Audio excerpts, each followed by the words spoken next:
direct action. So I'm going to stop sharing my screen so that Wisdom can go ahead and share his. Hey, Sean, I think you have to change the setting to let me share my screen. Gotcha. One moment. Okay, go for it.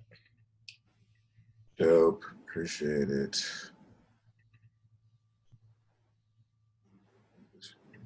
Full screen. Alrighty. Well, good afternoon, everybody. Thank you all so much for having us on the call. If you don't know me, my name is Wisdom Cole. I'm the National Organizing Manager for the NAACP Youth and College Division. And I know that we are living in some really difficult times, but we are here to help support and serve and help you all out in thinking about what does it mean to actually do direct action during this period of time. Helping me in this training this afternoon is going to be Mr. Derek Lewis, and I'll let him introduce himself. Hey, good afternoon, Texas Youth and College. It's always an honor to be back home. I know that like Wisdom said, it's a lot that's going on right now. A lot of people have a lot of different energy, a lot of different emotions. But hopefully from this training, you can take something to where you can be more effective and strategic with that energy to where you can make an effective change. So I'm excited to be here. And yeah, I'll take it back over to Liz. So real quick, on Friday, we actually put out a toolkit called our End Police Terrorism Toolkit, which is really to help start thinking about how can we address some of the problems that we're seeing across the nation, on our campuses, in our communities, thinking about our institutions of higher education, higher learning, as well as our K-12 institutions as well.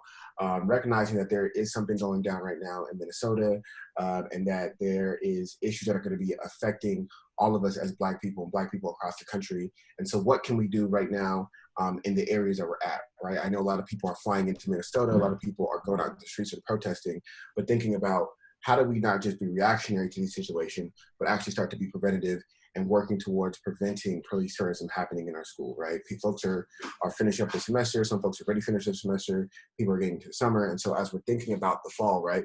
Fall semester is yet to be rewritten, and so we have the opportunity to actually influence what that looks like. I want to shout out some folks from the Minnesota Student Association who actually this past week were able to get their Office of the President basically to say in the fall they're not renewing their contract with their police contract with the city police. And so with that's actually pretty tremendous and amazing move, because they're basically saying, hey, as a university, we're taking a stance and we're bringing in support of Black students and in support of the students who have demanded and asked that we remove police from our school and think about what are the alternative ways that we are going to proceed. So definitely feel free to ask questions, drop some questions in the chat. We'll definitely take some Q&A afterwards. Derek's also going to go over the steps in the NAACP to be able to do direct action. And so let's get into that. So there's 5 key steps that we want to think about when we're thinking about ending police terrorism in school. The first step being we need to make sure we are thorough in our research and questions, right? As we are thinking about doing direct action, we want to think about the purpose. You know, what is this current situation right now with police and PD on our campus and our institutions, and where do we want that to go? We want to start building power, recognizing that any movement is only as good as its members, as good as the people who drive it. And so we want to make sure we're building power and listening to our community in terms of what the community needs. The third step is we want to start to organize our ask. All the time people ask me, you know, we pushed and pushed and organized and did this, and we couldn't get what we wanted. Well, what we want is directly connected to our ask. If we don't have a good and clear ask, we won't get what we want. Step 4, we want to control the narrative. We want to make sure that we are ahead of things that come out. As y'all know, oftentimes when we are in these movements and we're in these spaces, they begin to craft different narratives about who we are, what happens to us, and so we want to make sure we control that narrative ourselves. And then last but not least, we want to put pressure in action. So during this time, I know for me, myself, and I, as well as people that I love, we use this term or these sayings that our elders, Assata Shakur, had taught us. And basically, Assata Shakur says, it is our duty to fight for our freedom. It is our duty to win. We must love and protect one another. We have nothing to lose but our chains. And so I want to definitely share these words with y'all during this period of time to recognize that it is our duty to protect each other. You know, being a part of the NAACP, being here on a quarterly meeting on a Saturday and using your time to begin to build power for your unit as well as the people in your community is very, very important. And so part of this is the process, and we've been doing this for centuries and ages. And so we're getting better and better and building on that power that we've had from our ancestors before us. So I want to go into the first step. So the very first step is we want to make sure we are asking good questions, right? We need to evaluate the relationship between our institution and the police department. What is the formal relationship? Is there a contract? What is the relationship in specificity to Black people? Is the school benefiting from having a police presence, right? Some schools have police specifically for writing tickets for students, right? Some some campuses have police in terms of, you know, breaking up parties or other things that go on campus, right? What is the actual police presence on your campus and what is it actually doing to benefit students? We want to talk about or think about what does a contract look like? How long does a contract exist? Why do we need both campus PD and city PD? What are the cases that the school police handles and the city police handles? Okay, the first one. You want to also think about— No, not you, the screen. You say it again? Okay. You good? Cool. You want to make sure that the school has taken a stance on Black Lives Matter. Has the school put a statement out, right? In this recent incident with George Floyd, has your school or campus actually— wait one second. Has your school or campus actually put out a statement about what's going on and what they're going to do to ensure that they're protecting the lives of Black students on that campus? Again, how long is the contract? When is it going to be renewed? Is there money involved in the contract and who pays it, right? Oftentimes student fees go into paying everything that runs campus. And so if I'm thinking about my student fees and where I'm putting my money, if my money is coming directly to the police and the police are the people who are harming me, I don't think I want to put my money into this campus or institution to do that. Last but not least, you want to evaluate your campus and recognize, hey, what are the resources I have? Who are my allies? Who are my supporters? Are there alumni? Are there staff? Is there faculty who's able to support me? Is there legal support? Are there other local community organizations I can tap into to ensure that I have a network of people who are going to support us once we actually go into action?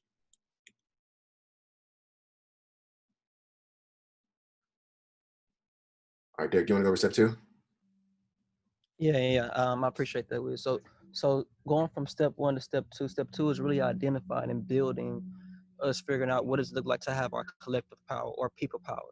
So the first thing that you want to look at is look directly at your community and ask a few questions, right? You want to figure out what are the different ways and the tactics to where you can figure out or even understand what does that capacity look like when you're talking about building coalition, when you're talking about recruiting different volunteers to come into this vote or come into this space to advocate for the change for you, right? So this can look like a survey or you holding a town hall, holding small listening sessions and getting feedback to recruit volunteers and educate the public with different classes that can be towards their interests, right? This can be a Know Your Rights form. June is coming up, June is coming up, and I know that June is Gun Violence Awareness Month. This can be a gun safety course, something to where you can get people and grab them in. I know that Siobhan always says like it's always meeting people where they are.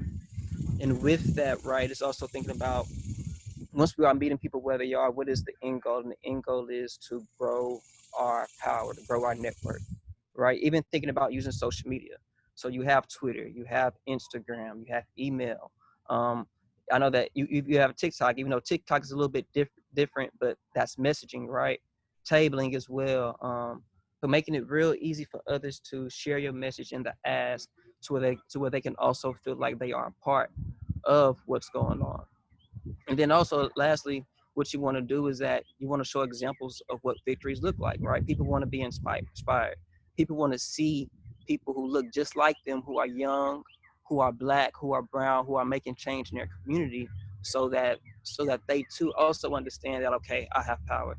If you can do it, I can do it too. So showing the past victories of of Rodney Reed, right? Showing the things that you have done in the past, let people know that we've been doing the work and we've been doing it on this scale, and we want to continue. We want to continue to do this, but we want to do it with more, because we know that once we have more power, and we have more will to advocate for what we want.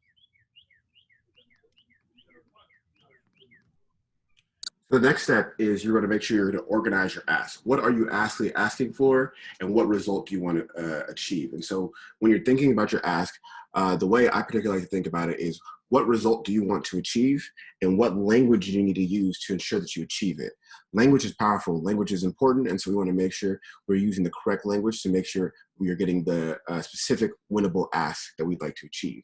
So if I said, We need to have a student oversight committee and a quarterly reporting system. This means that police are held accountable with student agency on procedures. Oftentimes, a lot of campuses do have oversight committees where there's 2 students, there's 2 teachers, there's 2 staff members, there's 2 community members. But how are we making sure we're ensuring that there are Black students or Black representation on that committee so the needs of the Black community are met? And that person, if they're a student leader, they're actually reporting back to the community to ensure that there is community input in terms of the oversight.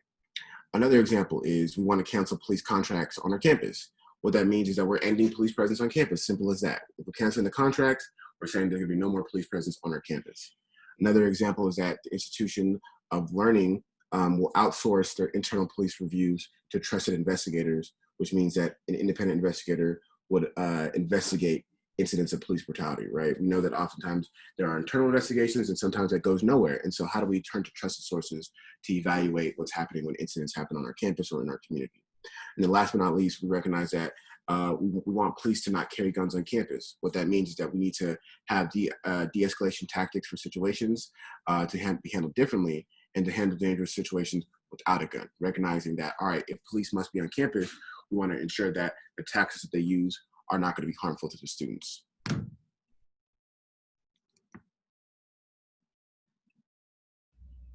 All right, so step 4 is controlling the narrative, right? Oftentimes in these cases, in these major cases, there's always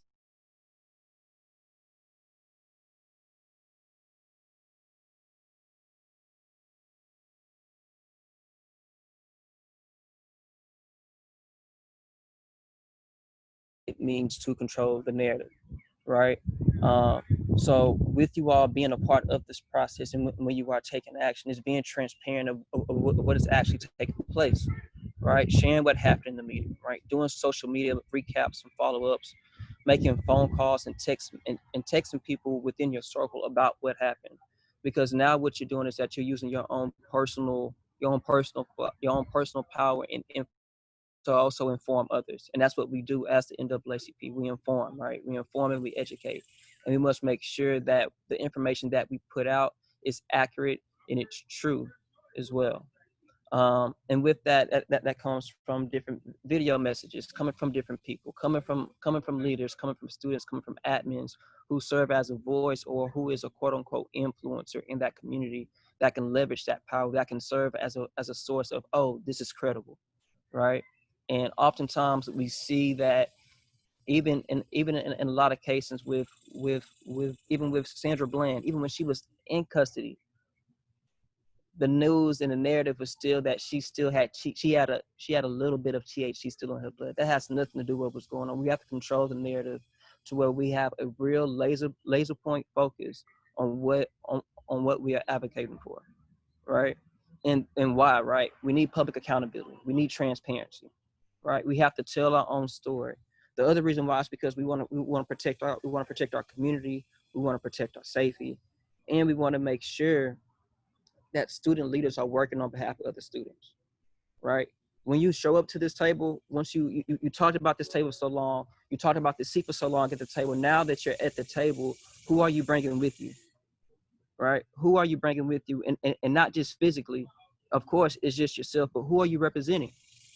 I need you to represent and think a little bit larger. That is bigger than just the individual.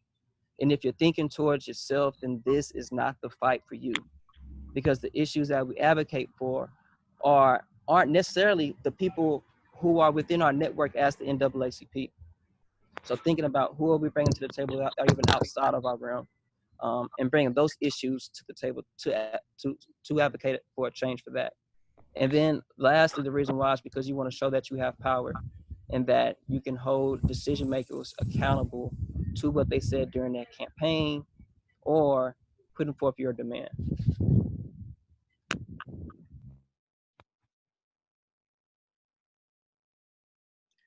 Derek.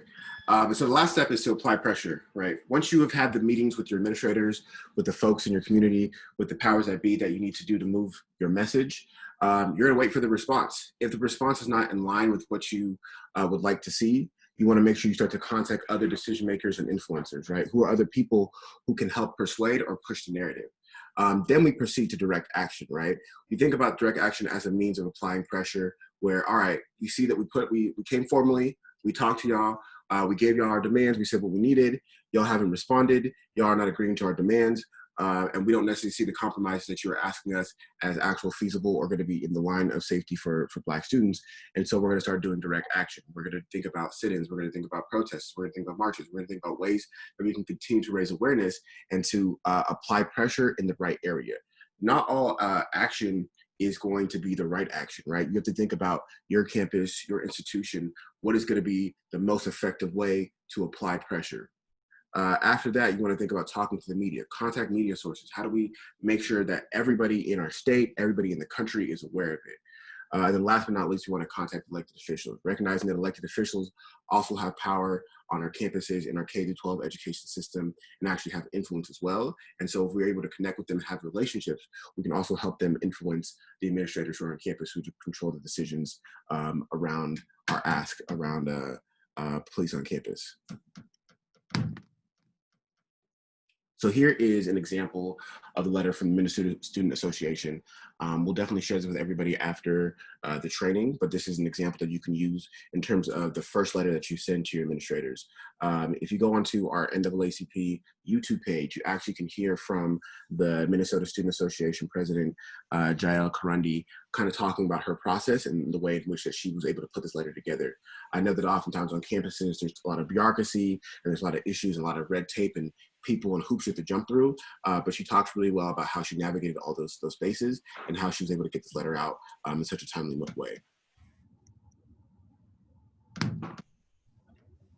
So here are a few resources you can think about that are very valuable. And actually, I just learned about one this morning thanks to Wiz. So the first one is www.org, right? This is a link or a resource that you can use just in general. Some few good you to have on your phone, so you can you can report police encounterments. This can be good, this can be bad. And it could be something that you just catch on the way home, but just reporting to see what is the narrative, right? When we're talking about controlling the narrative, this is one way that you can input that, and this is also like another great resource. Another one is Know Your Rights, which is a toolkit by the ACLU. Something else that you can look at. This third link or this third resource is the history of campus policing, right? So now it's really looking at what is the history of this and how and how has different groups, organizations, people have advocated for this in the past. And then in California, there's a police toolkit example on school policing. So when you're thinking about, strategizing and also organizing, know that you have resources that can support and help you with that work.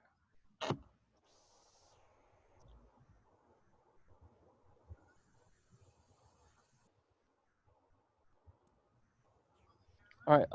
So real quick, I know I want to briefly go through this direct action process and how you all should be thinking about it, right? I know that pretty sure like most of you all have been asked to join some type of protest and be a part of it, right? It seems like all of y'all are here, and it looks like if you got the answer, you said no. I really want us to be smart and to be strategic about us when we're thinking about protesting and being reactive, right? First, I want you to understand that this should be, like Wisdom said, this should be our last resort. Our last resort. Are these protests and riots necessary? Yes, but as the NAACP, if you want to use the name of the NAACP, this should be your last resort. And even if you do go, we have to figure out how can we be effective with our protests, right? I remember when I was an undergrad in college, the discussion I facilitated a discussion called "After the March, What Then?" Right after the march, after all this time and energy that we spent 2 to 5 hours outside, after we're doing all of this, what then? What is the end goal of it, right? And what we understand is that in a point of a riot or a quote unquote direct action, right? This is a response from the community. They feel like their voices have not been heard. During that rally or direct action, as the NAACP, we must understand that the first reason why we are doing this is to raise awareness and to educate the community of the issues and the problems that are currently at hand. The first point is to raise awareness and to educate the community. The second point is to make sure that we are strategic with advocating for a change. Yes, we're doing this in response to police brutality, but also this, right? And that's taking it a step further and looking at your local policy. That's looking at your local your local police department, looking at their behavior to see what are some different things that can be changed locally, right? And it's also the different types of power. When you're looking at direct action, when you're looking at protesting, this is disruptive power, right? Disruptive power. But now what we want to do is that we want to take all of that energy, everybody who was there for that disruptive power, and move that towards actual legal power, which would change the material conditions of Black people's lives, quote unquote, which is policy change, which is advocating for that, right? And it's not just disruptive power, it's not just legal power, it's also economic power. I don't know if you guys been seeing, T.I.'s been saying on July 7th that there will be a blackout. Well, we will not spend not a dime on July 7th. People say, okay, nah, T.I., that's too long. What about Juneteenth, right? Economic power, making sure that we're holding out our dollar, because we know that power is also equated to money. And then thinking about your own personal power as a individual, as somebody who, all of you are looked at as leaders, as organizers, as activists in this fight, and use your own individual power and influence for the ones that are out there to kind of direct that, right? How can we leverage that energy? Just by you reaching out to one person, using your individual influence and power to then recruit others, steer them in another direction. And then what you realize is that you have more width, you have more power. At first, when it was just you doing 100, now you have 100 doing one, right? And with that 100 that's doing one, you have the collective power and you have the capacity to advocate for the issues that you want. Long term, right? And long term, we're thinking, okay, are you registered to vote? Are you registered for our Black civic classes to where you can learn more about these issues and how you can advocate for that? Have you completed the census, because it results to X, Y, and Z, right? And even though that each of these things are not the solution to our problems, there are important tactics that will then get us to the solution. And with that being in mind, just being strategic about how we do direct action. Going through this direct action process, the first thing that you want to do is ensure that you complete the special event form. I know this form is really lengthy. It's about 13 to 15 pages, but it's necessary. On there, it asks you a host of questions about what's going on. Do you have sidewalks? Are there holes in the sidewalks? Just answer those questions to the best of your ability. But when you do submit that, you want to make sure that you at least want to submit at least 10 days prior to the event. The event, I know that protests may come up within a week, a few days. That is the recommendation. That is not required. You can submit direct action request approvals 2 or 3 days prior to, but please make sure that you have all your I's dotted, T's crossed, so that you're able to get your form expedited and approved within a timely manner, so that you can move forward in your direct action. Oh, and what's shown on the screen? Appreciate you, brother. With that, you want to make sure that if any unit is doing direct action, that you inform your state conference.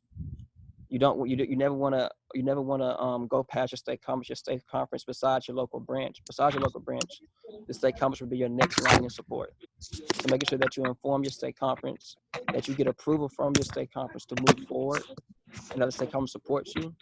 And then you want to send that paperwork off to the national office. When you send it off to the national office, you'll make sure that you send it off to our VP of Fields, who is Carmen Watkins, and our VP of Membership. You also want to include the national director, your regional field director, national field organizer, who is myself, and Tiffany as well. So it's really important that you include all of these people. This resource, I know that this is on our national website. I would definitely encourage you to look at it. It is a very good document that tells you the do's and the don'ts of direct action and what you should be doing as the NAACP, more of strategically. It even has a checklist of things that you could be thinking about to add to or even take away from your direct action rally to be effective. And that's it for me. Does anyone have any questions on anything that Wisdom or Derek went over? So you can feel free to unmute yourself.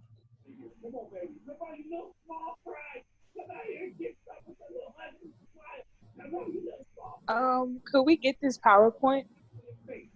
Most definitely, most definitely. Yeah, I dropped the direct action form in the chat, so definitely check it out.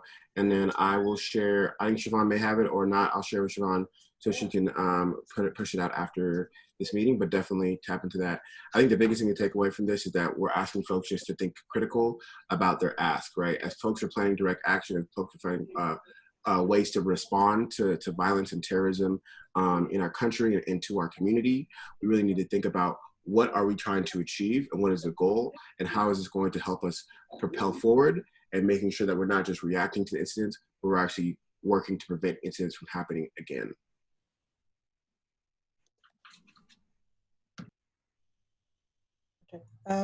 Okay, are there any other questions?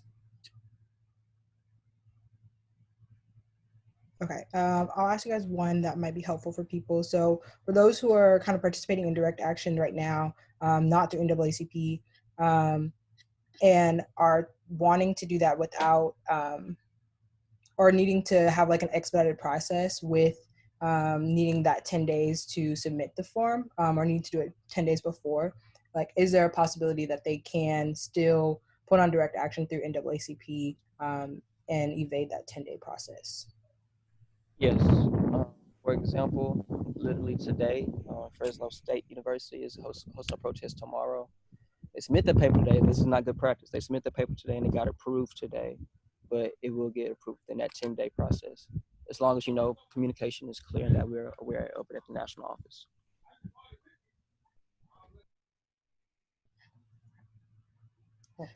So if you all have any more questions about that, we'll have a Q&A portion at the end as well. Or you can feel free to drop questions in the chat as we continue.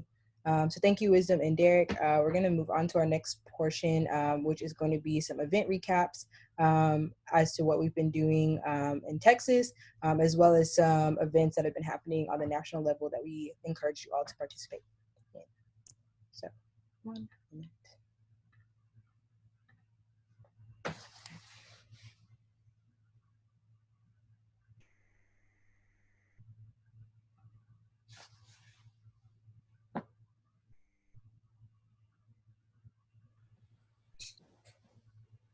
Hey guys, so again, it's your education chair.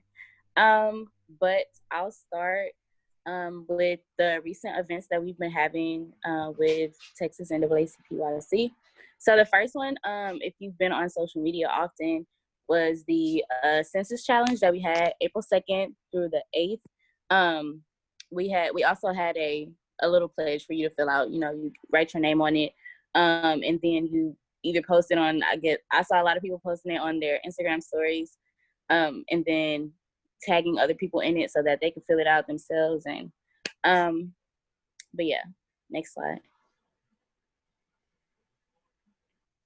Okay, hey y'all, it's the health chair again, Kiarka, and another one of the events that we were putting on was the Unmasked, a COVID-19 virtual town hall series, which that was more on a national level, but if you were able to tune into that, you got a lot of helpful information about what's going on with COVID-19 now around the nation. Next slide. Next up, reiterating what we had with the census, was Census Day, which was April 1st, and the hashtag Be Counted. You can still pledge to get your, you can still fill out your census, so that was just cool to recognize that. Next slide. Kiara, would you like to do this one? Sure. So we just finished up with the health weekend as well, which was at the beginning of May. It was on our Instagram live, so we had a workout session. So if you were able to join that, that was pretty cool. And then there was also a Sunday service. Next slide. You want to continue with this one? Sure. So we also just finished up with our Mental Health Awareness Month.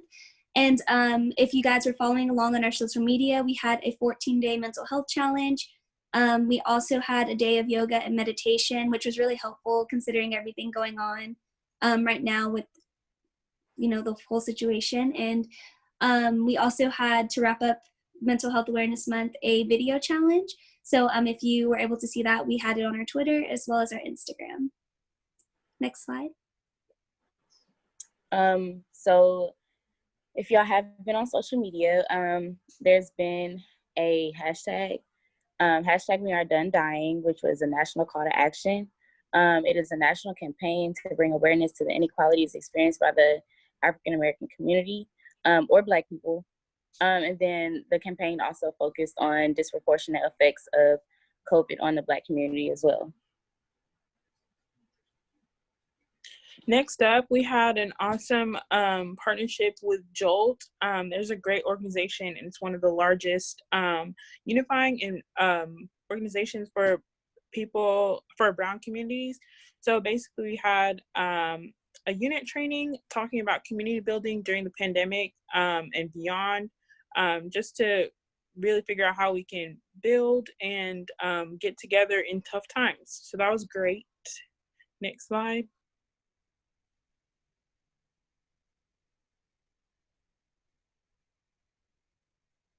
Okay, we also had an event called Black Women Lead. It was hosted by various presidents from Georgia, Kentucky, as well as our own Siobhan here in Texas. It was a great IG Live if you were able to tune into that. And yeah, next slide.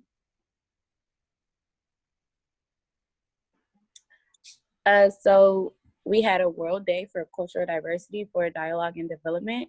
It was hosted by our president, Siobhan Steuben, and our community coordination chair, Brianna Booker.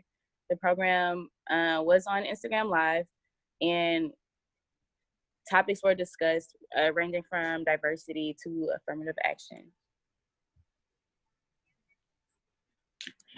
This is still ongoing, but with everything going on, we wanted to do a Class of 2020 Senior Spotlight. So we know everything has been crazy with COVID and everything else going on in the world, but if you are a senior at any level, high school, college, feel free to DM us your information, a cute little picture, maybe a cap and gown, so you can be featured on our social media. Which is listed, both Instagram and Twitter are at Texas NAACPYC. So keep on sending us your stuff so you can be honored for your accomplishments. Next. Oh, I'll take this one too. So up next, y'all should stay tuned. Coming up this summer, Finance and Triple E are coming together to bring y'all hashtag NAACP Life Hacks College Edition. So this is going to be a great, really dynamic program to show y'all different tips and tricks to stay financially successful with like I said, with everything going on. So tune in for that. That's going to be amazing. And follow us on Instagram, Twitter, to LinkedIn, everything, Facebook, so y'all can be up to date.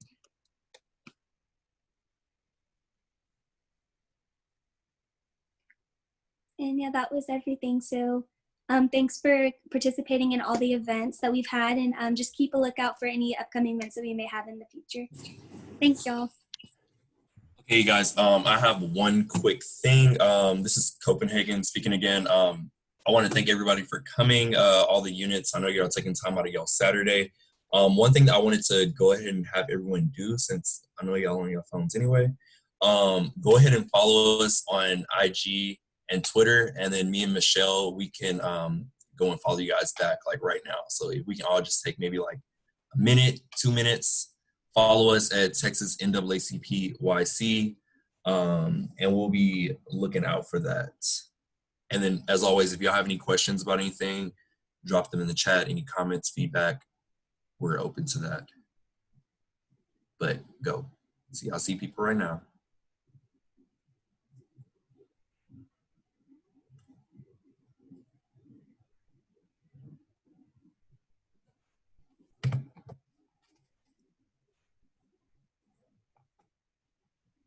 And that's also another good way of staying in the loop of what we've been doing. of course, everything right now is pretty much virtual, so stay tuned. We go live on IG a lot, so just kind of turn our post notifications on if you want to just check out some of the dope things that we'll be doing as a state conference. Yeah. Cool. I So guess while Siobhan, oh, you can move on, or if you have anything. no, that was great. So while y'all are doing that and following us on social media, I'm going to go ahead and pull up our next presentation. And just to reiterate, if y'all have any questions, comments, suggestions, anything, feel free to drop it in the chat. We want to hear from y'all, although we'll have a portion for that at the end as well. But our next presentation is going to be on virtual fundraising. So I'm going to go ahead and pull that up, and our treasurers will go ahead and take that away.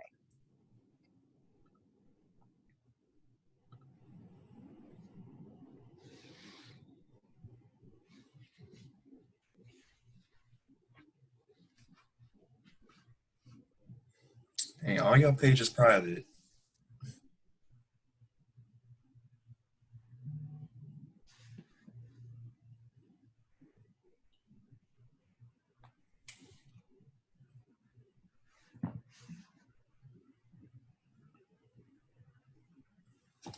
All right, everyone. As you all are following us, we're going to transition into the next presentation. I want to welcome you all to Cha-Ching during COVID-19. Well, you will learn everything you need to know about virtual fundraising. To provide a brief roadmap in today's workshop, you will learn about what virtual fundraising is, examples of it, a step-by-step training on how to put on a virtual fundraiser. Your traders for today include myself, your State Youth and College President, Summer Thompson, and Hey everybody, it's Akram, your State Youth and College Assistant Treasurer. next slide, please.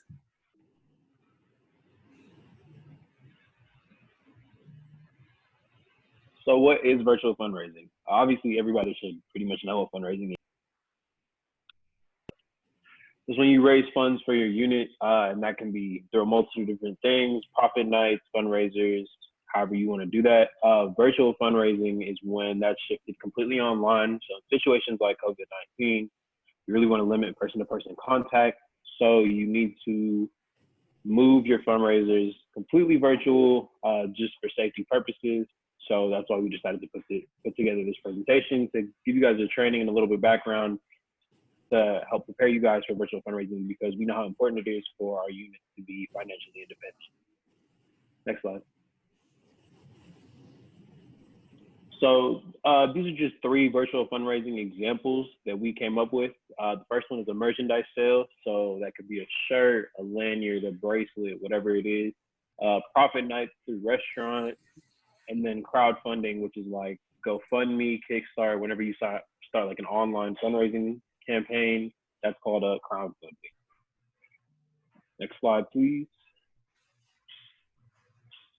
Alrighty, now we'll go over how to successfully plan a profit night or profit day, depending on if you plan to have a luncheon during the day or a dinner at night.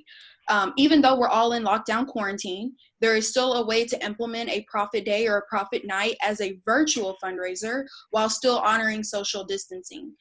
What I've done is I've broken it down into 3 simple steps that you can remember by an acronym called REP, because you always have to rep the NAACP, right? So step 1 is reach out. And R stands for reaching out. It's basically important to remain professional at all times. And speaking of time, timing and location is everything.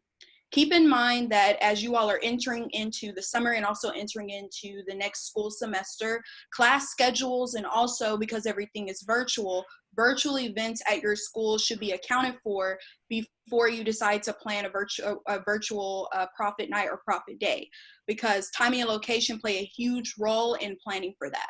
So what does it mean to actually reach out? There are several different methods that you can use. The most efficient, in my opinion, right now is going to be via email or via phone. So you will need to compose an email to usually the general manager or whoever is over coordinating a profit share event. They usually have an allotted amount that the restaurant will dedicate towards any organization that's wanting to have a profit share with them. So depending on how well it goes, you can make this event a reoccurring event with a restaurant in your community that's near your unit. And let me tell you, this is a great source of income for your unit. The preceding slide will give you a visual for what reaching out means. Step 2, the next step is E, which stands for execute.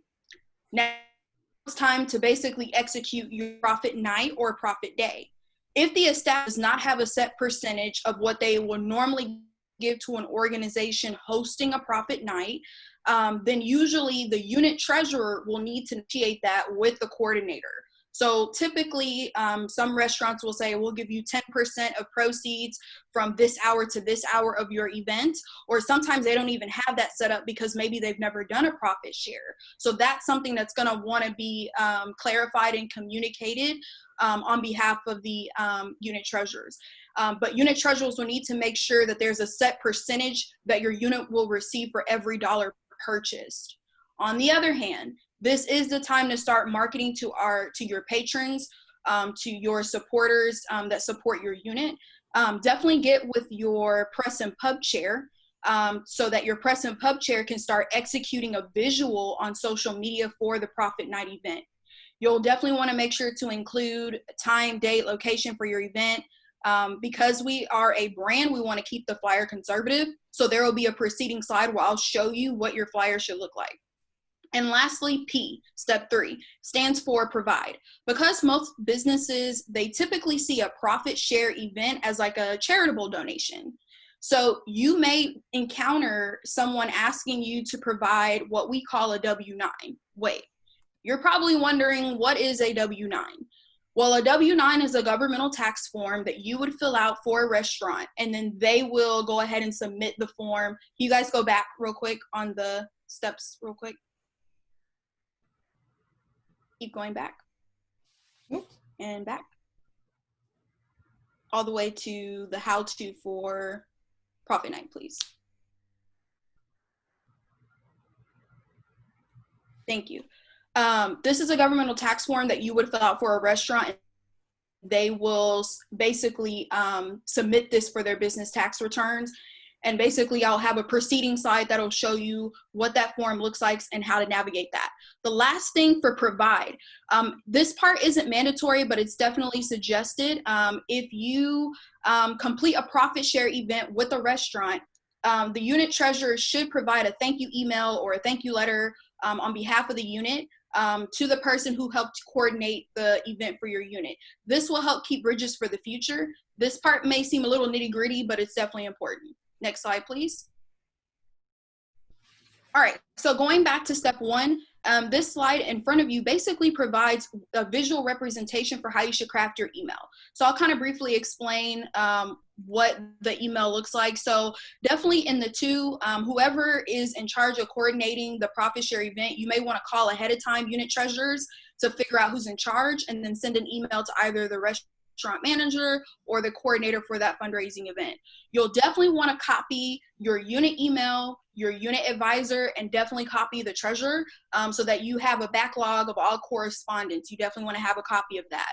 As you can see what the subject should be, and then for your email, it should just be a simple 3 paragraphs. The first one just kind of tells you to explain what the NAACP does. The second paragraph just kind of tells you how to ask for a virtual profit night. And as you can see on the screen, because we are honoring social distancing, a definite way to communicate that to an establishment would be, we would like to do a profit share via curbside pickup or to-go pickup processes. So you'll definitely want to incorporate that. And then the last part of your email should definitely include contact information, and it's inserted which contact information you have, and then you should have a closing for sure. We will definitely send out some more information on this email draft, but this is just a draft of how you construct your email. Within 2 to 3 business days, you want to wait, and the restaurant should hopefully reach out to you. If they don't, then feel free to reach out to them. I would definitely suggest unit treasurers that you reach out to 3 to 5 different restaurants around your community to bring all the results to your executive committee for a proper vote and approval. Easy enough? Next slide, please. Alrighty, step 2.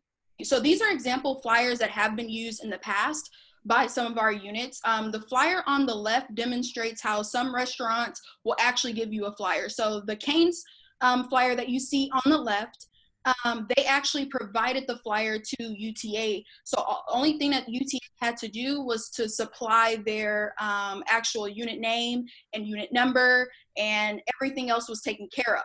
The flyer on the right basically demonstrates how you can create your own flyer if the restaurant permits you to do that. So that's definitely something, unit treasurers, you're gonna wanna clarify before you have your press and pub chair to begin working on advertisement.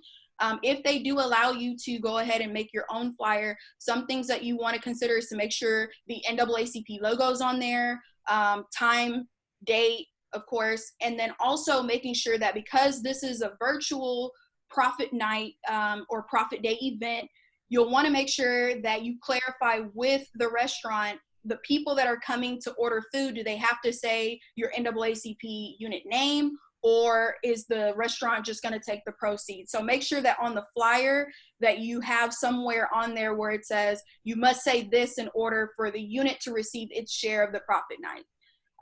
So that's pretty much what you're going to do on that end. Either way, after the restaurant and the E-committee agrees to the event, again, the unit treasurer, you're going to want to make sure that you clarify that. Also use this time to have fun. This is a great opportunity to gain membership on social media for people that come out and support your event. Next slide, please. All right. So step 3, provide. So some of you units may not have an EIN. We talked about an EIN. It's basically your organization's tax identity number for your unit. And so some of you don't have that, and it's okay. If you do have it, I'm going to show you what that's going to look like in obtaining that information. So basically, if you look on the screen, in the search, I'm going to type in irs.gov/W9. Once you type that in, you will see a page that's right under it listed, and it says about form W9 request for taxpayer identification number. It's highlighted in purple on your screen. It should say form W9 PDF. You're going to click that. Once you click that, what's going to happen is the W9 form is going to pre-populate. And so quickly, for your unit treasurers, this is what you need to fill out on the form. You definitely need to fill out part 1 and basically list the name of your unit, okay? You can skip step 2 because you're not a business, and so you don't have to worry about that. You can also disregard step 3 because you're not a sole proprietor, you're not a business. But you're definitely going to fill out step 5 and step 6 and step 7 and putting your address and information. Where it says part 1, taxpayer identification number, on the right-hand side, it says EIN number. That is where you're going to write in your unit's EIN number if you have that number. And then the last step is the certification on part 2. You're basically just going to sign the form, date the form, and then submit it to the restaurant. Again, if your unit at this time does not have an EIN number, I will show you how to obtain that in the preceding slide. But if you do have an EIN number, you're going to want to fill this out upon request. Some restaurants may not require it, so you may not even have to provide that. But if you do, these are the steps on how to provide that. Next slide, please. Okay, so just say your unit doesn't have an EIN number, and an EIN number will come in handy, and it basically will help you with any type of fundraiser. So in obtaining an EIN number, you're basically going to send an email to Nazar's. We've basically shown you a sample email that you're going to craft. You're basically going to type word for word of what this example email shows you on the screen, and you're going to copy Derek Lewis, who was just presenting on the direct action, and then you're definitely going to want to copy the state conference. So just make sure that you copy that information down. After the quarterly meeting, we'll be able to share those notes from there. So next slide.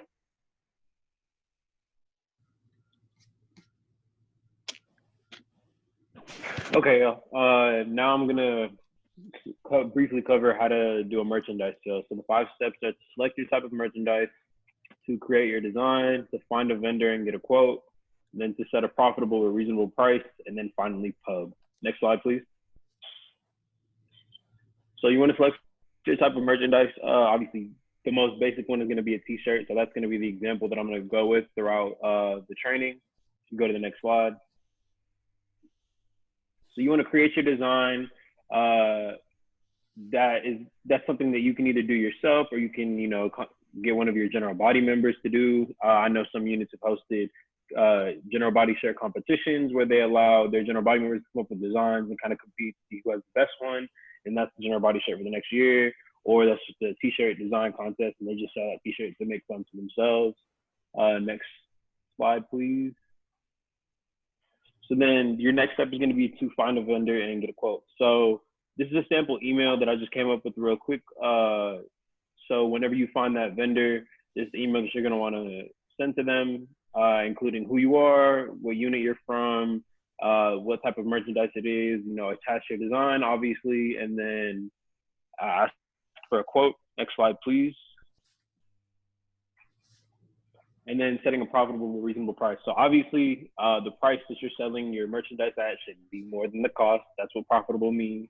But you want to make sure that it's reasonable for your target audience. If you're selling shirts to college students, you don't want to charge them $50 a shirt because most people aren't going to afford that or want to pay for that. And then one thing that we wanted to cover was to be sure to account for shipping if necessary. So we know that nowadays a lot of people have gone back home. A lot of people aren't still around you in your local communities. So if you do have people that are purchasing things from you, be sure to account for shipping. So that can either be, if anybody needs it shipped to them, you charge them an extra $5, or you make them pay for shipping, however you want to do that. But we'll be sending out more resources about how to account for shipping and how to make sure that you're going about things the right way in the future. Next slide. And then this is the most important step. Make sure you're pubbing. You want to use your socials. You want to send out emails. Do whatever you can to get in contact with as many people as you can, and really, really pub, because that's the best way to, and not just merchandise sales, but any virtual fundraiser is going to be successful. Is for you to pub as much as you can. Next slide. So now quickly, we're going to go over some do's and don'ts of virtual fundraising. So I'll go over the do's, and then Summer will go over the don'ts. So your first do is to make sure that the treasurer and the president are spearheading any fundraisers. So it should definitely be your treasurer. Anything that has to do with money obviously goes to your treasurer. Secondly, make sure that you have one bank account for all the proceeds to be deposited into, and that should be your unit bank account. That should not be any personal bank account. And then third, make sure you're communicating and pubbing an accurate fundraiser. Don't say that you're selling something that you're not, and make sure that you're pubbing extremely well and extremely efficiently. Summer? For don'ts, make sure that no one in any other position is spearheading a fundraising event that's not the treasurer or the president. Make sure that as you are collecting money for any virtual fundraiser, that the money is not being distributed into a personal account, but that your unit has a bank account. I would suggest if you don't have a bank account for your unit, that is set up first before you're collecting money. And then make sure that there's no false advertising or being unprepared. So if you advertise that your unit is going to do something, then you want to make sure you follow up. Next slide. So collaborations and discussion. We just wanted to set aside a small time block for y'all to exchange any ideas that y'all may have with each other, or if any of y'all want to collaborate. But we can move that to the end of the Q&A session if y'all want.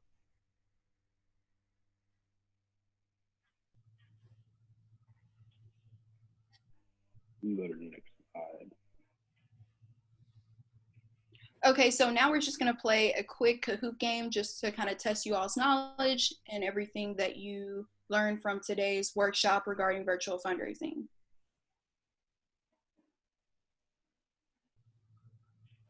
So if everyone can go to www.kahoot.it, or if you have the Kahoot app, and once you're on the website, go ahead and enter your game pin. We'll give everyone just a few moments to do that, and then we'll proceed.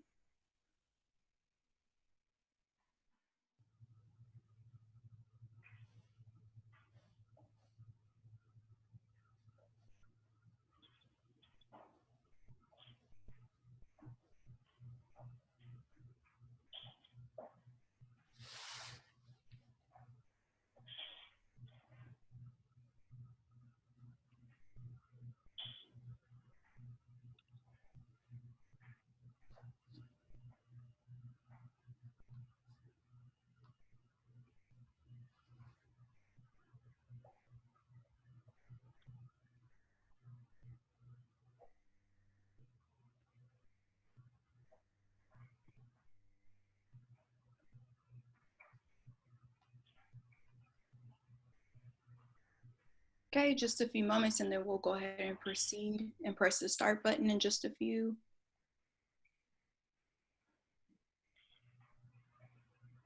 If we're using Zoom on our phone and don't have access to a laptop, how would we access the Kahoot? So you can still exit the Zoom app and it'll still have the audio. So it'll just like, I would suggest like putting it on speaker. So when you exit the Zoom app, it'll look like a phone call. And then you can just put it on speaker and then you can go to your browser. Okay, thank you. No problem.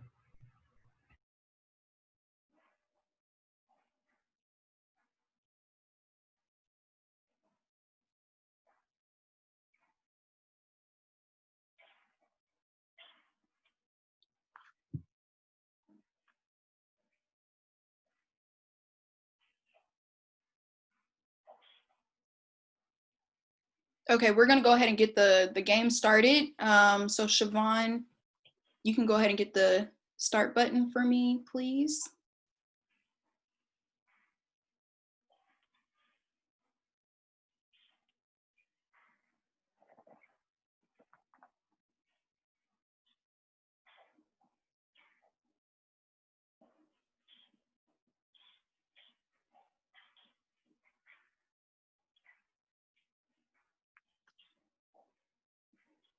All right, great job on the first question.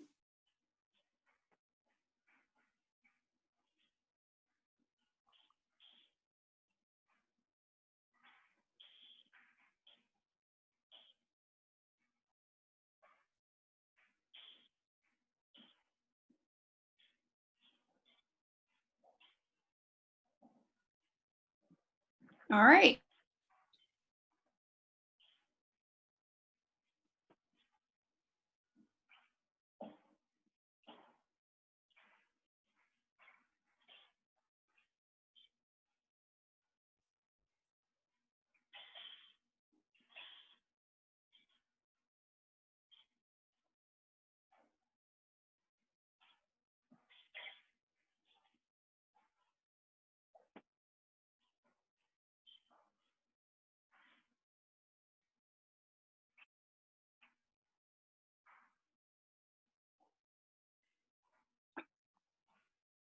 Okay, so Emperor Matthew is in the lead.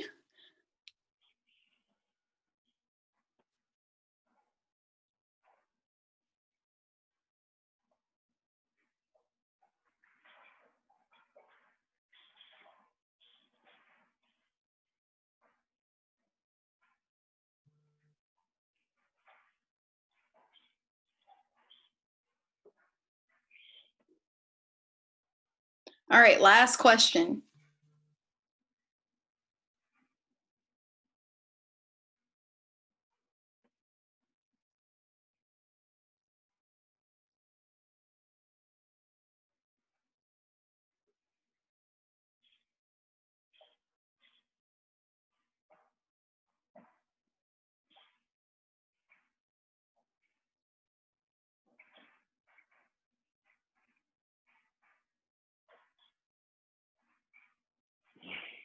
All righty, congratulations to all participants. Thank you for participating in the Kahoot.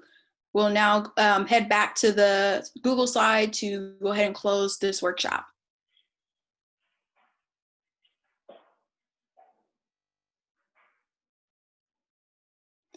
Alrighty, so once you and your unit have successfully prepared your profit night plans, just want to make sure unit treasurers, you bring all information and details to your executive committee for a collective vote on what eateries you're going to do, making sure you have all paperwork in order. And from there, if you follow those 3 steps for profit night, and if you follow the 5 steps that Akram laid out for merchandise fundraising, then your unit will be in a great financial situation during COVID-19. Thank you for your time and thank you for listening. And then if you guys have any ideas that you would want to exchange with other units, or if you guys want to collab with any other units or youth councils, feel free to drop those ideas in the chat. And also, if you guys took a look in the chat, Tanika, the state adult treasurer, just let us know that she has all the EINs for all youth units and college chapters. in the state. So if you also need those in the future, her email is in the chat. So make sure you look at that as well. And like Summer said, thank y'all for your time. And in the future, if you guys ever need any help with any fundraisers or anything like that, know that you can reach out to myself and or Summer. Thank you, treasurers. So again, if you guys have ideas and you want to share them with anyone, you can drop them in the chat. So we're going to move on to our census and voter registration information. So as we talked about earlier, especially in light of all the events that are happening around, this information is really, really important. While it's not a short-term fix to the things that we need as Black people in this world, but it is going to help in the long term. So I hope you all are going to take in this information as well as share it with your members, share it with your friends, your family, and making sure that they're filling out the census and they're registering to vote. So we're going to go and head to that information. All right. Hey, guys, can you hear me? Yeah. All right. I'd like to thank everybody for coming out. And I'm just going to be talking to you guys very quickly about the census in 2020. So I know that we covered it at the last quarterly that we attended all in Killeen, but clearly the world has took a turn since then. But as Killer Mike stated in his address to Atlanta last night, it's our right to exercise our political power in every area. And the first step to doing that is filling out the census so that they know that we're here to be counted on. Now, albeit we know that it might not be that cut and dry with how we know that there's a fight to make sure that everybody is equally counted for, and some people just generally refrain from completing the census. But the census has kind of understood that, so they've developed and provided us with this toolkit called the Community Outreach Toolkit that helps organizations and units like ours better equip ourselves with the knowledge needed to get equitable representation. Could you go to the next slide? So here we have it. It's all of the links, and I'll actually drop one of them in the chat right now for you guys to read along with me if you'd like, or just scan through it whenever you get a chance to. But it's basically giving us scenarios in which the census would be ignored. So a common objection that we face in our community is that we don't believe that the census has any real impact on our life. But that person might not know that by them completing that 10 to 15 minute questionnaire, they're going to be helping their community get billions of funding in billions of federal funding for schools, hospitals, roads, and other vital programs that we lack in our community and that we so desperately need. So that's just one of the many roles that the census could play. And we as units are tasked with figuring out how can we get this message to our general body members, to the members of our community that we look to protect. And now, due to the global pandemic, and with operational adjustments being taken into place, the self-response phase for the census, it's been extended. So we have a lot of time to plan. We have a lot of time to strategize, like mentioned before. And this toolkit is a great way that we could do it, but it's not the only way. So if you go to the next slide, I can talk about what the Census Bureau has actually recently put out as of late April, early May, and these are called pulse surveys.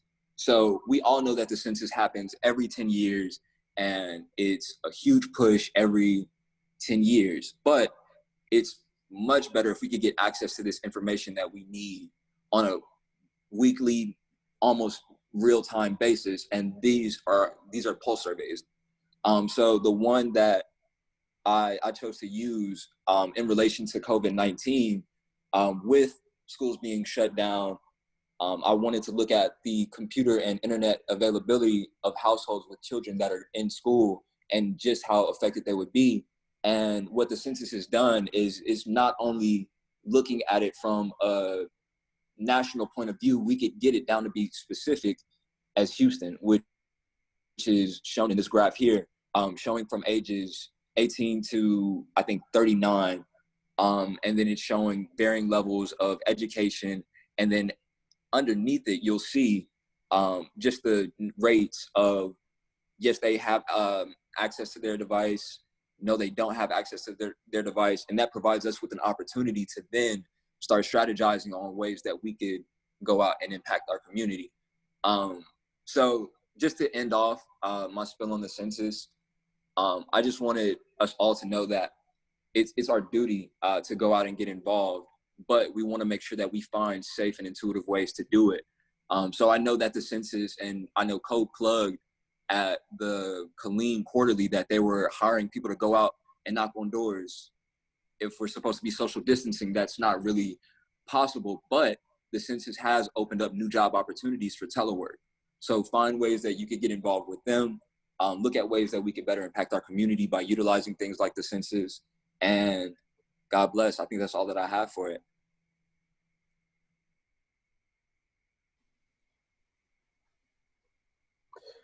Hello, everyone. Once again, this is Matthew Francis, the State Assistant Secretary. And I'm Kobe Fleming. I am once again the State Political Action Committee Chair. So just a couple of resources for y'all, so y'all are aware. Texas runoff elections are on July 14, 2020. Multiple positions are currently on the table depending on your county or residence. The last day to register to vote is on June 15, 2020. For more information about ballot contents, county polling stations, COVID-19 precautions, and or registration information, please visit www.votetexas.gov. That is www.votetexas.gov. We will have additional information as election date approaches. Next slide. Okay, so we are gearing up for our work on voter rights and voter registration in preparation for the November 3rd national, state, and local elections. And we will need all hands on deck as an overall organization, but also as individual units. So as a state youth and college division, we have committed to registering over 20,000 new voters between the ages of 18 and 35. And it's not just us registering them to vote, it's also us ensuring that they get to the polls and they actually get out there and make their voices heard.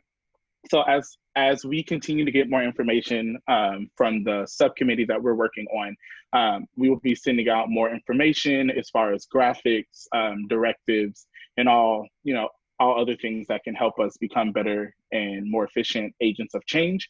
And I will send those out, or Siobhan or Matthew. It will be sent out to you as soon as those things are finalized. But I do look forward to working with all of you and getting to know all of you as this election approaches.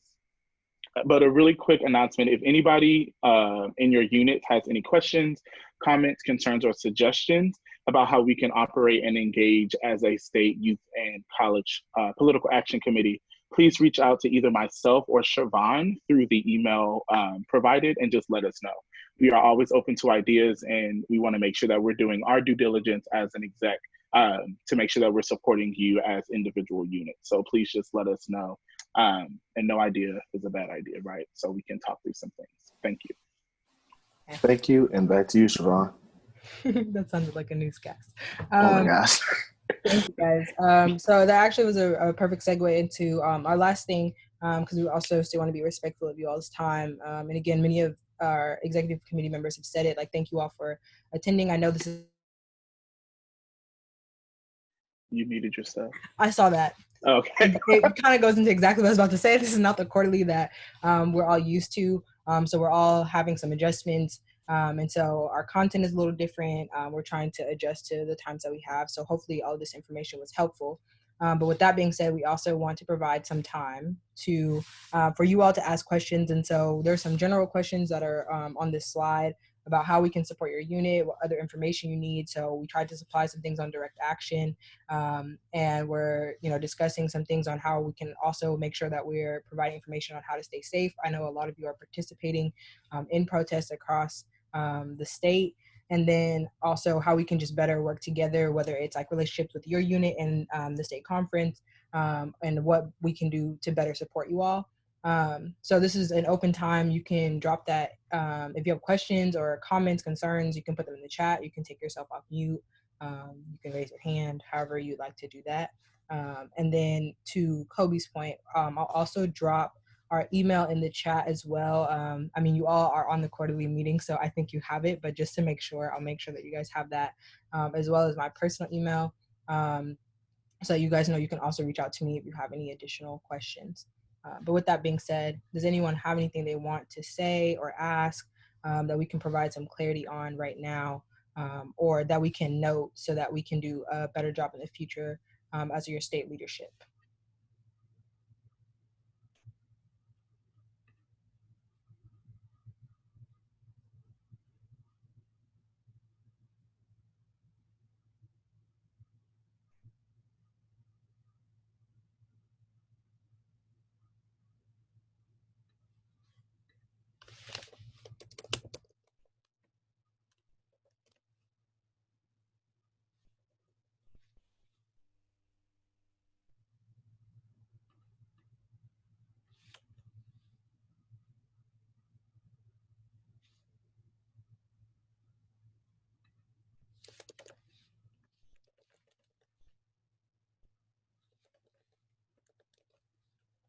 I know there have been some questions in terms of quarterly reports.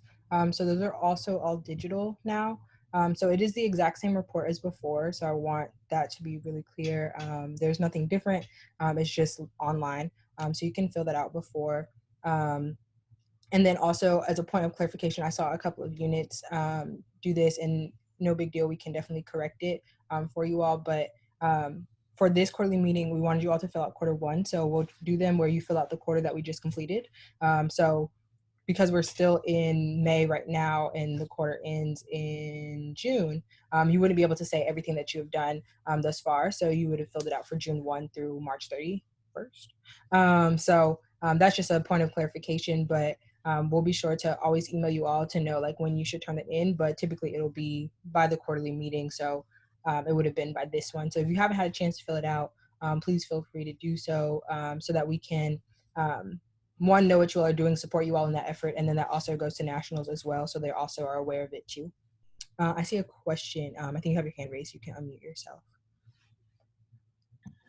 Hi, I had a question. One issue that we had in the past before my tenure as president was when we had an issue, the union was hesitant to get direct action because of the time frame. And I was wondering if y'all had any tips on how to keep people engaged between that time of actually reaching direct action, if that makes sense. So like, say something happens and like, we want to pursue a direct action, but it's like, you know, with everything happening so fast paced, like within 10 days, like people be losing interest or like, so what are some of the things that we could do, or if y'all had any tips on how to still keep people engaged on issues while we were in that period of time?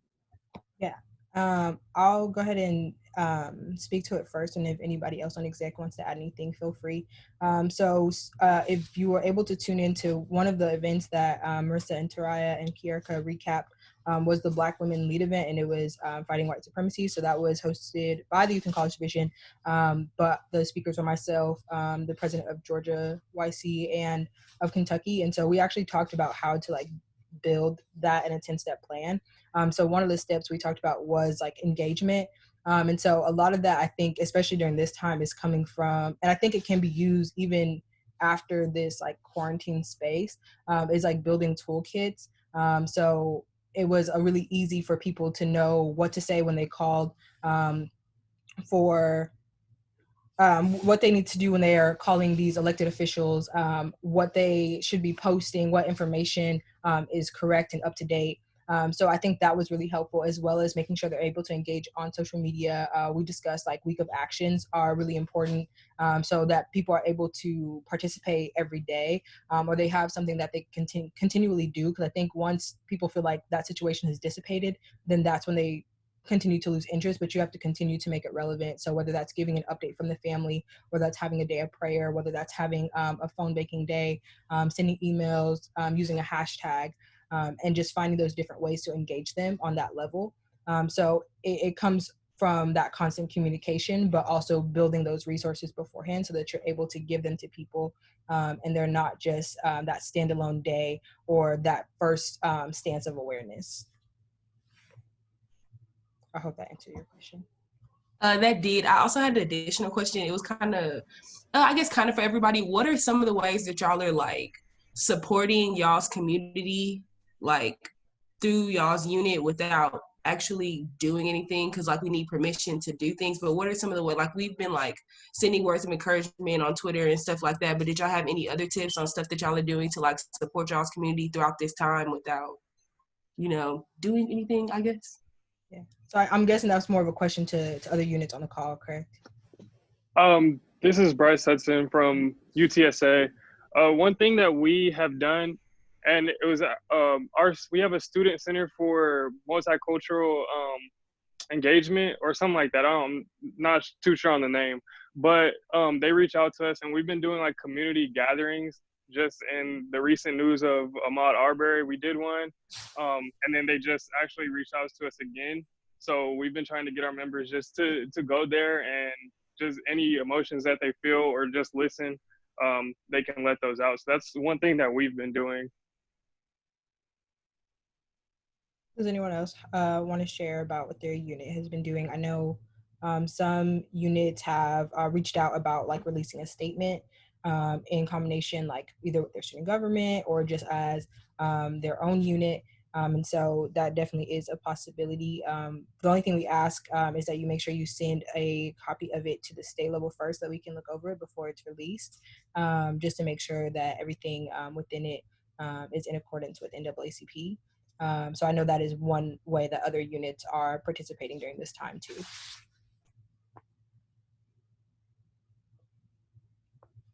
Okay.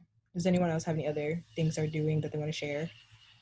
Yes, at Texas A&M, this is Joyce Miller, Texas A&M Commerce. We had a Zoom session where we talked about, well, some of us had read the book Just Mercy and viewed the film, and so we had a discussion mainly just as a time to provide the students a chance to express their feelings and emotions and where they were. It was successful.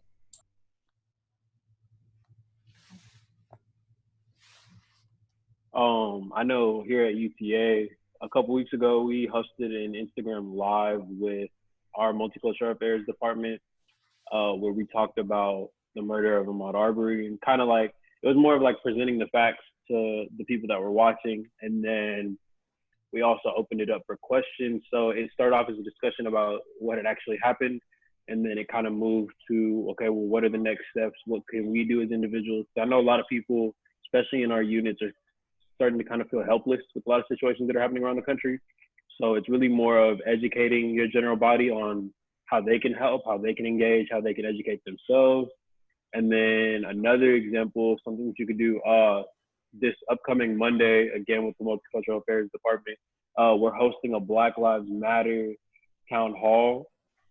And basically what that is, it's centered around 3 different topics. One being the Black experience in the United States, another being the Black Lives Matter movement, and then the third being how to be an ally even if you're not a Black identifying person. And basically what we're doing is having it be an open space where people can come talk about their own experiences in relation to everything that's been going on, whether they're Black or not, and let them kind of voice their own concerns, their own opinions and thoughts, and really have like an open middle ground for everybody to just be themselves and really express what they feel. And then that will end up moving on into more of a, like, kind of like this, like a town hall discussion of, well, what can we do as individuals? How can we help to support each other? How can we help to support these communities around the country?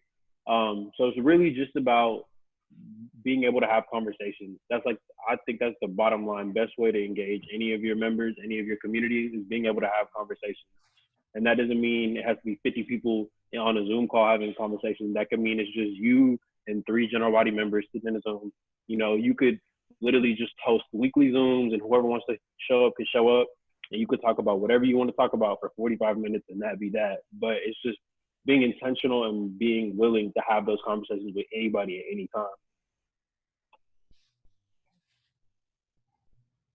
Okay. Does anyone else want to share or have any other questions that we can address, things that you want to see from us, things, and it can be simple things like communication, anything that we can do to better support you all.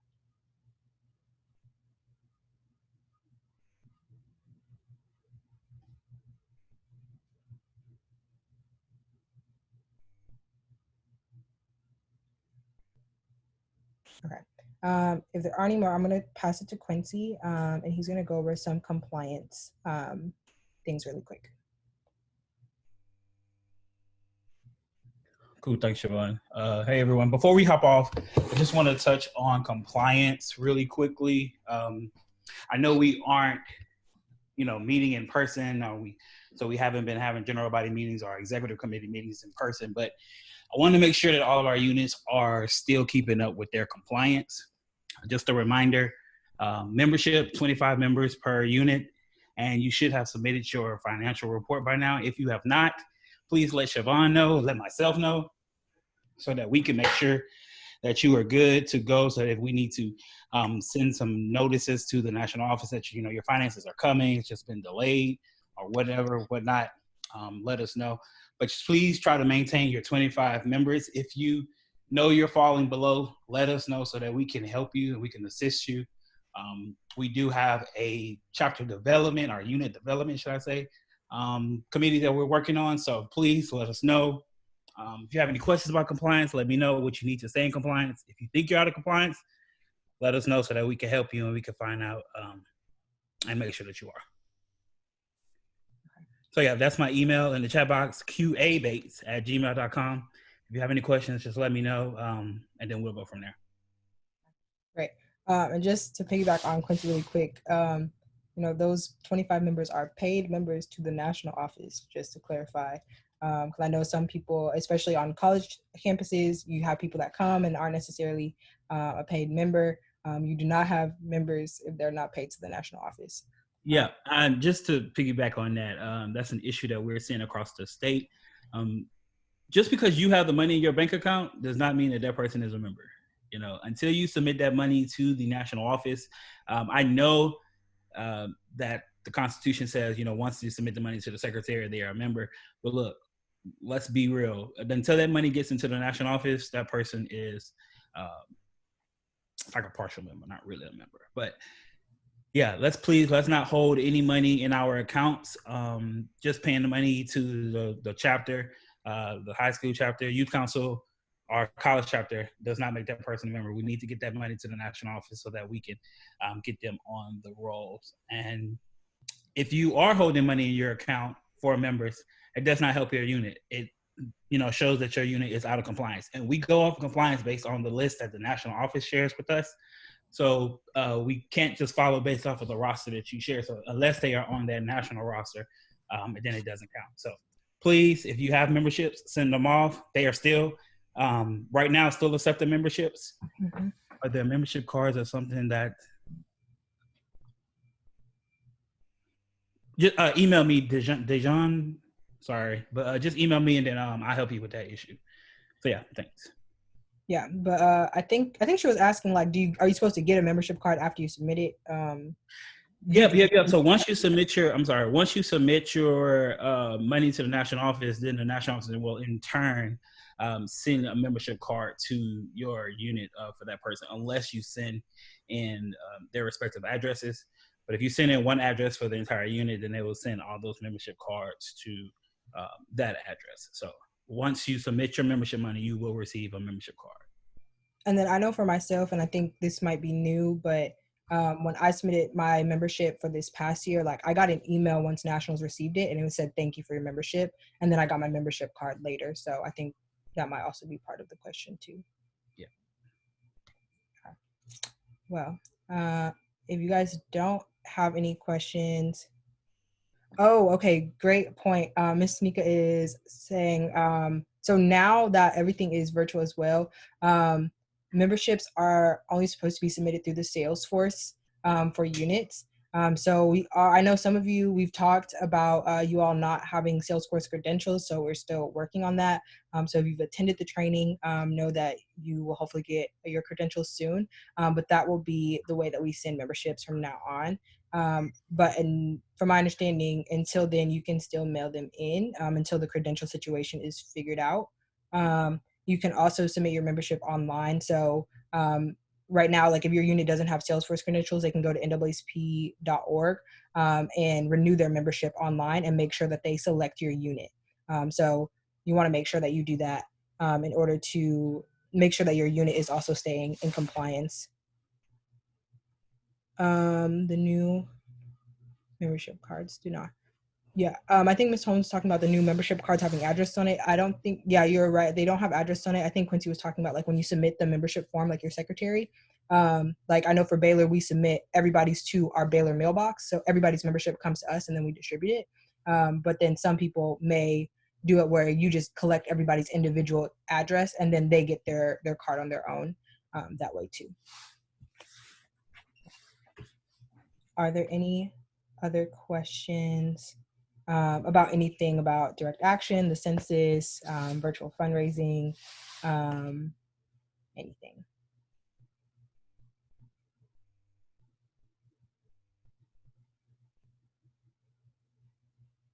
Okay. So if not, you can, in the chat, I put our Texas email, so texasnaacpyc@gmail.com. And then my personal email, siobhan.alec@gmail.com, and then Quincy's as well, which is qabates@gmail.com.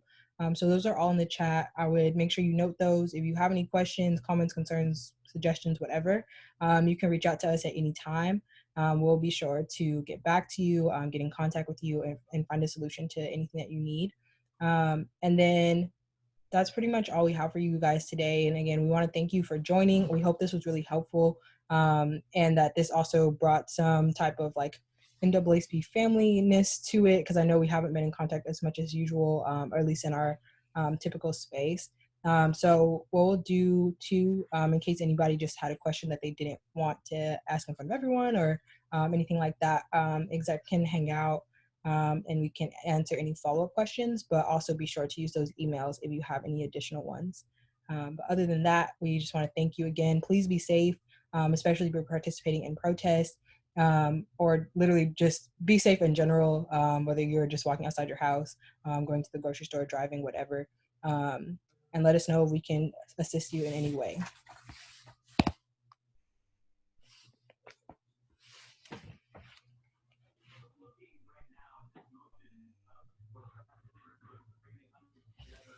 So we will get the PowerPoints from today. Oh, yes. Great point. Yes, we will be sure to send out the PowerPoint. So I have the one from Direct Action. And then this whole quarterly was also recorded. So we'll upload it to our YouTube so it's able to be watched again. So if you want to share it with your members, you can do that too.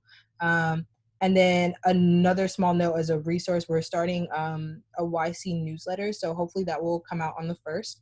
And so that'll have like information from each committee as to ways to get involved or information that you should take note of that we've been working on. So we'll be sure to send that out as well. So all of that will collectively be in a follow-up email about quarterly to wrap things up. Thank you.